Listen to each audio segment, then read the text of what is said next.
We're a nonprofit advocacy group for the St. Johns River. And our mission is to help protect the river.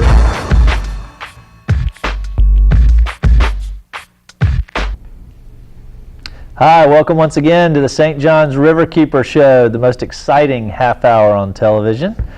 I'm Jimmy Orth, Executive Director of St. Johns Riverkeeper, and I'm here with my co-host, Neil Armingjon, your St. Johns Riverkeeper himself. How's everybody doing today? And you know, Neil, I always say that at the beginning of the show. And, and I mean, taking a lot of artistic license now. And who's to argue? You exactly. Know, all in the, everybody wants to call in and argue. That's right. And it's all this isn't a call-in show. Personal taste and what people yeah, like. Exactly. But I can say this: it may be disputable about whether this is actually one of the most exciting television shows. But I can tell you this: it is about one of, I would say, one of our most important resources. Absolutely. And one of the most important topics in Northeast Florida, and that is the St. Johns River. Absolutely, Jimmy. Without question, I think the St. Johns River is one of the most interesting, diverse, ecologically valuable rivers on earth. I tell that to people all the time, and I believe that. And we could talk about the river for hours, but we only got 30 minutes today. That's right. So I guess we need to get into it. That's right. And so for all of you out there that may not be familiar with who we are, Neil, Jimmy, St. Johns Riverkeeper, we are a nonprofit advocacy group for the St. Johns River. Neil, why don't you tell folks a little bit more about who we are, what we do? Well, we're a membership-based organization, and our job, all of our job, is to restore, protect, and involve the people watching in the health of the St. Johns River. And our job is to fight to protect the health, also fight equally hard to restore the health, and just as much try to get people out to enjoy what we just said is one of the greatest bodies of water on this planet. And we like to think of ourselves, I know Neil, as an independent voice for the St. Johns River. What we do that through a variety of means. One is we identify problems that are impacting the health of the St. Johns, and then we advocate for solutions. Or in some cases, we also try to hold either regulatory agencies accountable for enforcing the law and implementing the laws, because in a lot of cases we have good laws on the books, right. They're just not being enforced and implemented fully.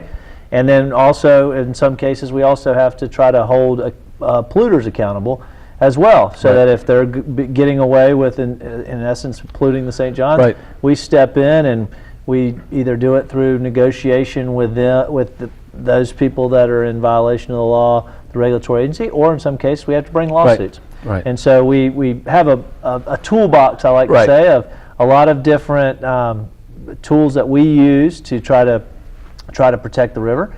And we'll talk about some of that today, and right. a really big case that we just won. Right, big victory. A victory not only for the St. Johns River, but I think for every waterway in this state. Huge, Jimmy. It's something we've talked about many times on this show. One of the big problems facing the river is a term called eutrophication, which is simply we're all putting too much nitrogen and phosphorus in the river, and that's why we had a repeat of the green monster we talked about on an earlier show this summer.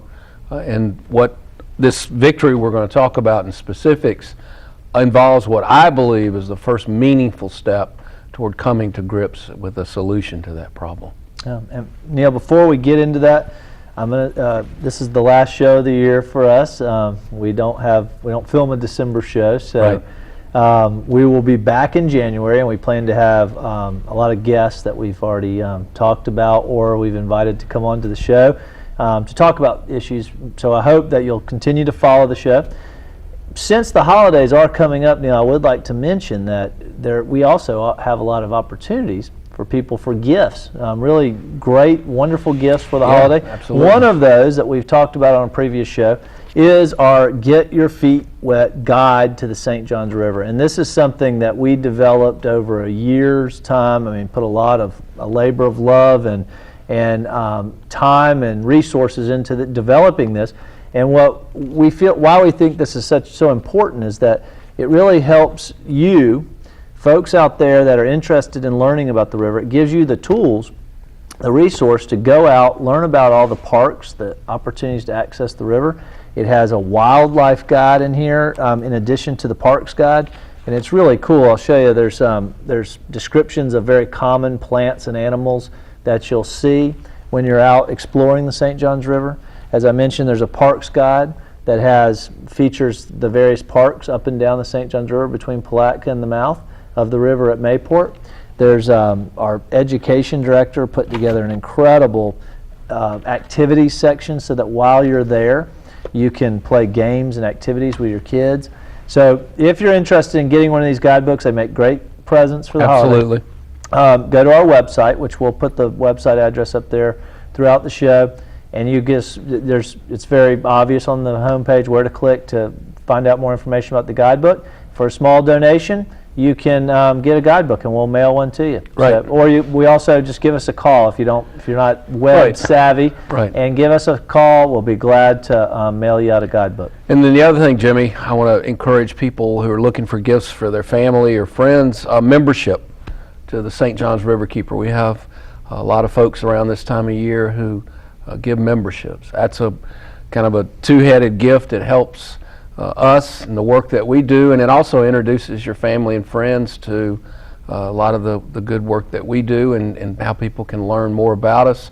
And our members are really the foundation of the work that we do. I could not say enough about the people who are members. They help us both financially and in many other ways. So that's another great gift suggestion. Absolutely, and something too that Kelly, our outreach coordinator, is now Yes. doing is she's put together some gift certificates so that you can buy a gift certificate for friends, family to go on one of our 2-hour boat trips.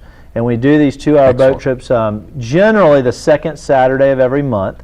There's a couple of months throughout the year that we don't offer the trips, but so most months throughout the year you can count on the second Saturday we're going to have a 2-hour boat trip on the St. Johns. We leave from downtown Jacksonville, usually go up into the Ortega River. Right.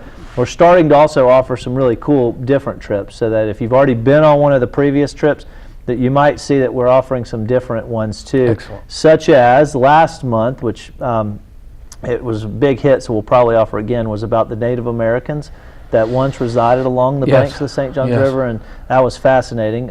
Tracy Mano, our education director, led that. And then next month, and you still have time to get on this one, December 12th, we are having a trip that is really geared to kids, although all of our trips have kids activities. This one's really geared towards the kids.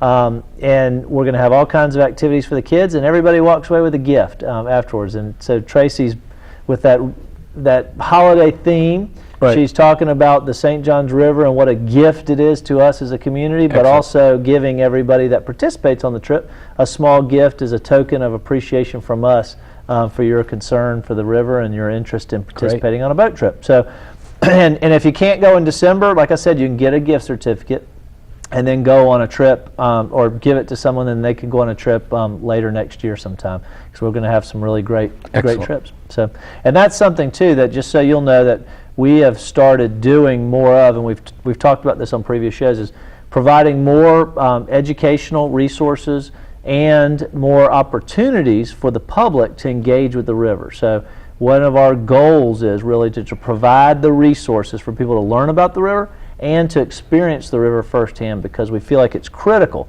If people don't get to know their river and have those opportunities to experience it firsthand, we're not going to have the advocates, Neil, that we need to really help protect it, because it's what it all takes. It takes a team effort. We've got to have the public involved in our work. Yes, support. So we can't do it alone, that's for sure. Absolutely not. It's a big river. And let's go ahead, Neil. We'll get into, you alluded earlier to a big victory. Great victory. And to, maybe give a little background about this, what happened, and why we got involved in this. One of the biggest, we've talked about many times on this show, one of the biggest problems facing the river is the nitrogen issue. We used to talk about it, and people, I didn't think quite got it, but starting in 2005, when the green monster, the algae bloom hit the river so hard, a lot of people say the biggest algae